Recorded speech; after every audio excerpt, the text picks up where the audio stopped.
Imagine over 1,000 singles with the Archbishop on a retreat. A man is looking for a wife, not a woman.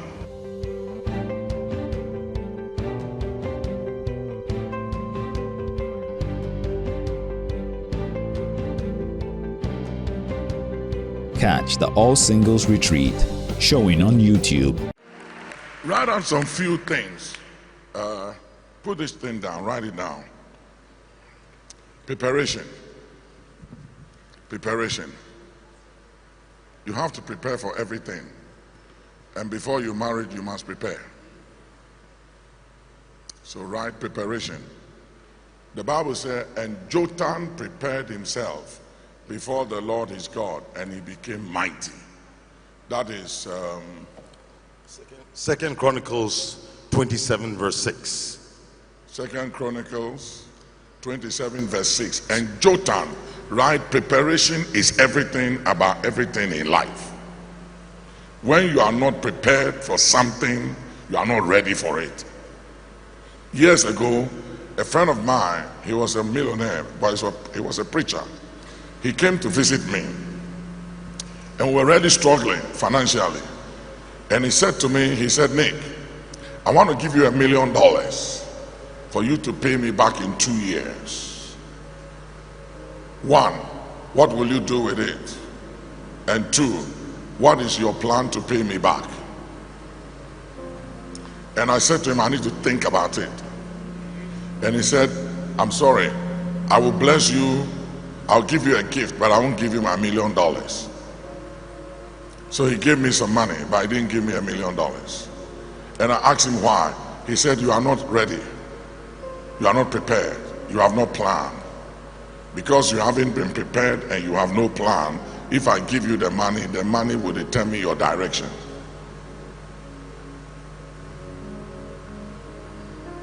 So to marry, you have to be prepared. Preparation makes you ready.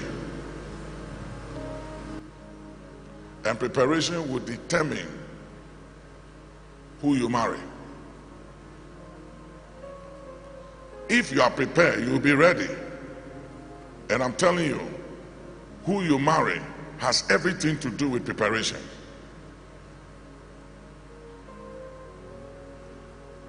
If you are not prepared, you will not be married when the right person comes. You won't be ready. If you are not prepared, you won't be ready when the right person comes. Number two, build value. Build value. Your value determines your price at the marketplace.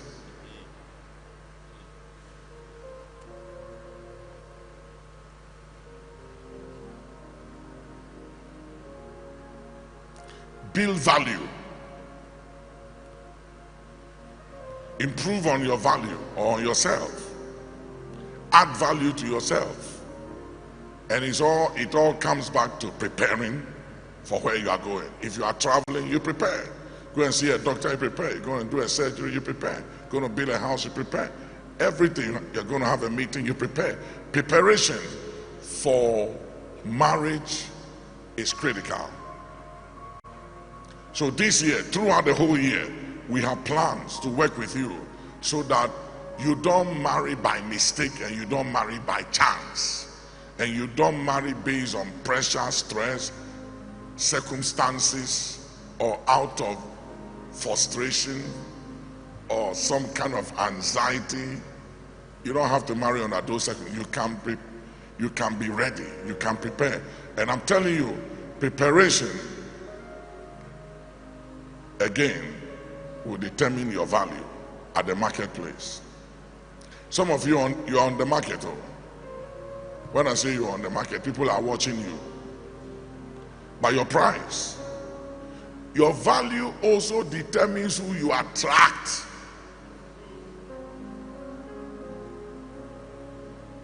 Write it. Your value will determine who you attract. Whether you will attract an alaguntu or you attract a queen or a prince has everything to do with your value, which comes out of your preparation. Right? Love is not sex. Sex is not love.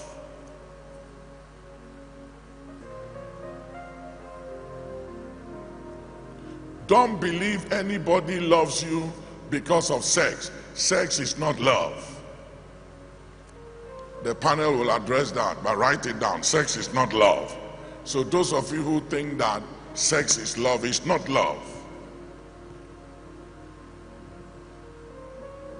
And there are different kinds and types of love which we will address in different sections.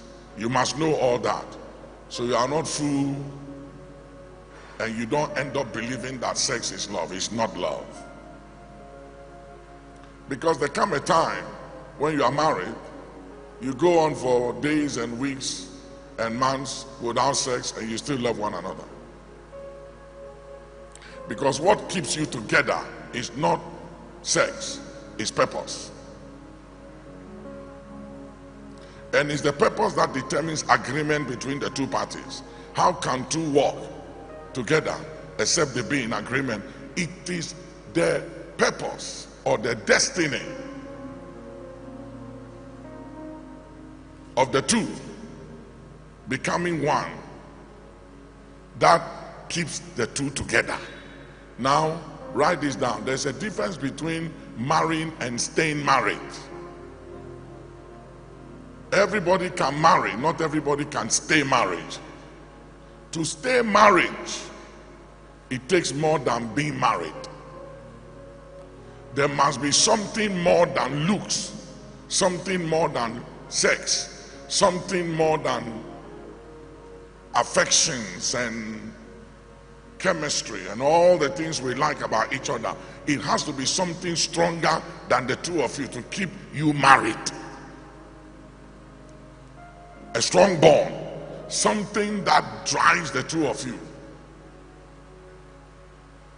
A common goal, a common purpose. So it makes it easy to walk away from each other. Because when you think about what you are going to lose when you walk away from each other, it's too high. You just can't do without each other because of the value each one brings to the table as it relates to purpose or your heavenly mandate or your heavenly calling. If that is not there and it is just sex and looks, you can have better sex somewhere else. Someone else can give you a better romance than what you have in the house. It has to be something more than just material things. If it is just material things that holds you together, you can be bankrupt financially. You can lose everything. And that will be the end of the relationship. What other point came? Marriage does not guarantee happiness. Marriage does not guarantee happiness. So don't marry for happiness. Marriage does not guarantee happiness. Marriage can make you miserable.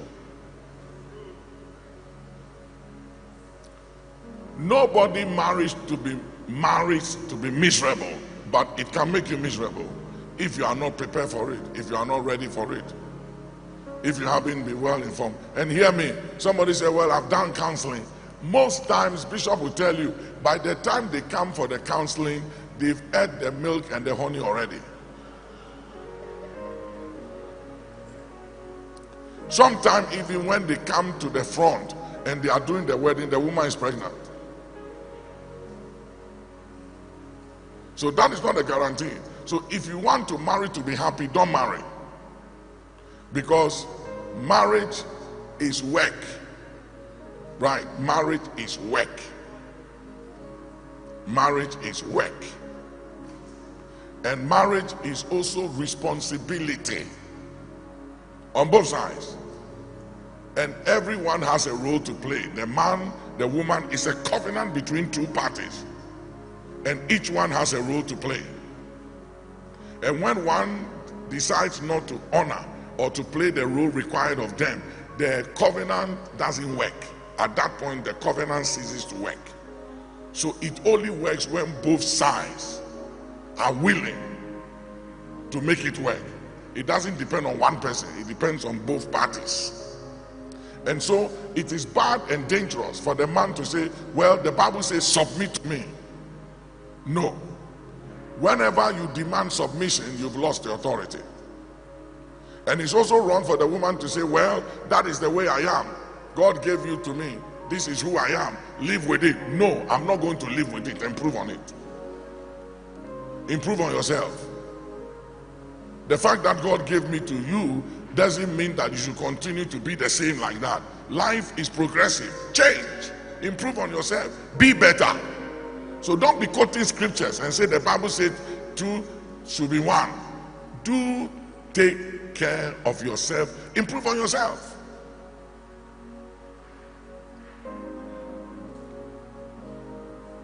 And there are things that the ladies have to be addressed and talked to as women to women. The mothers, the elderly women will talk to women, and the men also, we have to talk to you as men. Because I've dealt with a situation where the brothers come in and they say, Papa, talk to your daughter. She doesn't take good care of herself. That is all I will say. You know what that means? Yeah. You have to take care of yourself so you don't stink. You are looking at me. And I have a situation when the men also come and say, Papa, his armpit, it smells. You are looking at me. So those are issues you got to deal with. Because if you don't address smells can smell you. In a marriage, a smell can make the marriage smell. Stink can make the marriage stink. Hello? So you got to deal with that. Don't marry for money. Make your money before you marry. And this is both for men and women. Sisters, don't be waiting for some sugar daddy to leave his wife and come and marry you. It ain't gonna happen. Because you see, one of the problems in this world today is women.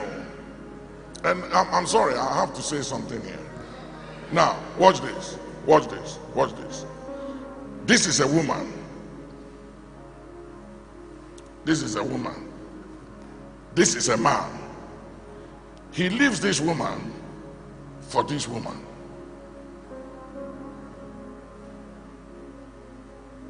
So, what is happening here? It's still the woman's world. Why is this man living for another woman?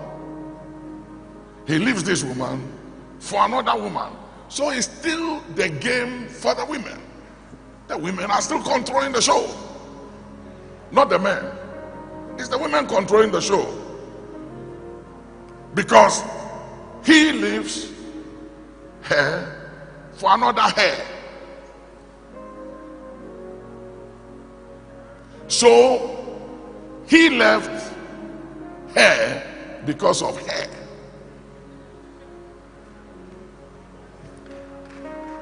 So one loses and another woman, and the man is still a mess because this one is mad with him.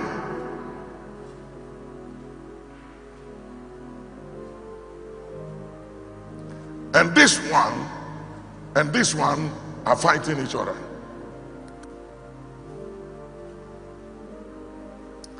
They are all fighting. Two are fighting over one man. And even though he has left her, she's still contending with her. And if they have children, complicated. You got to get ready for this journey. Marriage is a journey. Write it down. Marriage is a journey. Whenever you are traveling, you plan, you prepare for the trip. You don't just go. You take things with you. If you are going to London right now, I'm told London is very cold. US is very cold. So you have to take winter coat, winter jacket, all kinds of things. Prepare for the weather. Marriage needs some preparations. And I'm going to let the mothers talk to our daughters about cooking, preparing, cleaning the house. Bishop, read that scripture we're talking about in the book of Corinthians. Listen to this. When you are not married and you're a sister, your whole plan and focus in life is about the Lord and his purpose for your life. As soon as you marry, the game changes. 1 Corinthians 7:34. Look at it.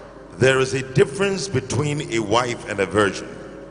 The unmarried woman careth for the things of the Lord. Carers for what? The things of the Lord. Carers for what? Do you know now that you are not married? You love the Lord. You are into the things of God. But look at the change. Look at it. The unmarried woman careth for the things of the Lord, that she may be holy both in body and in spirit. But she that is married careth for the things of the world, how she may please The her things husband. for The world. the things of The world. And how she may please her husband. the dynamic changes. The equation changes. As soon as you marry, things are going to change. So you have to know all this and prepare yourself for it.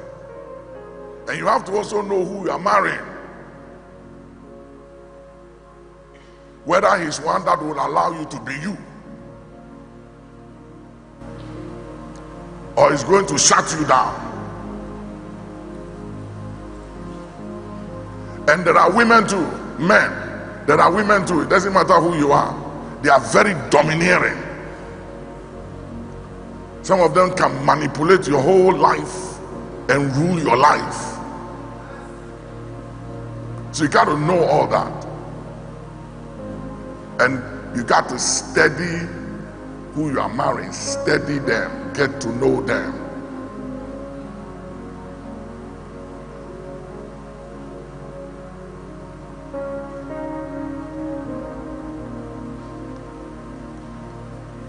Go home, go to the house of the lady in the morning by 6 before she showers and does all her stuff. See the real image.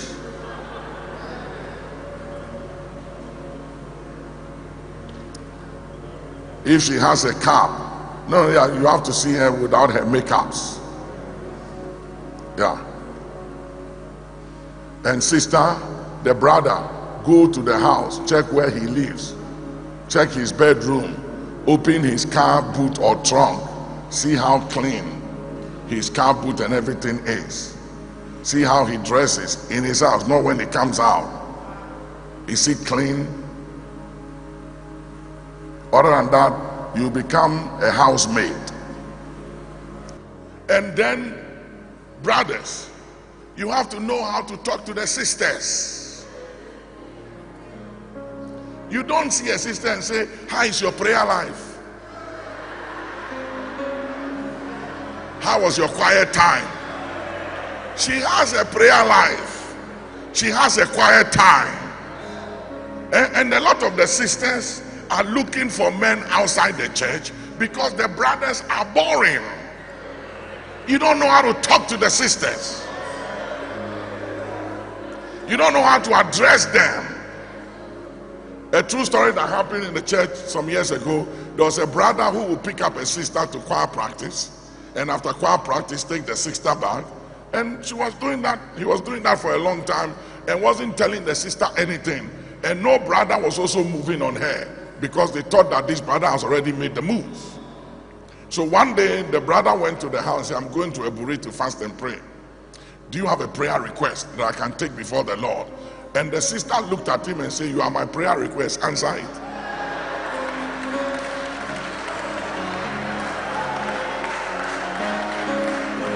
Why are you picking her up to choir practice and taking her back home, calling her and checking on her? Why are you doing all that? Tell her something, say something. And the sisters too must be taught to ask the brothers questions. When they are not talking, make him talk. Ask him some questions. And how do you do the question? And can a sister tell a brother, I'm in love with you? So what does a sister do when you are in love with a brother and the brother is not making the moves? But you can tell that at the same time he's making the moves but he's not making the move. What do? Do you help him, or you say something, or you wait till the Holy Ghost moves? Men, don't marry a woman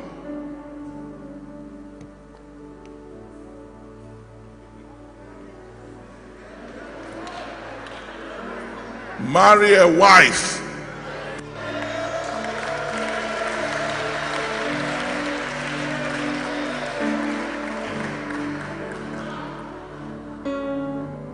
a woman thinks about herself, a wife thinks about the husband.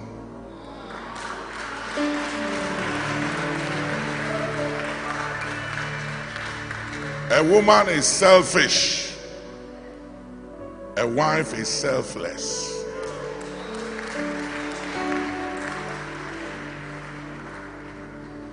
He that finds a wife, not a woman, finds a good thing and obtains the favor of the Lord.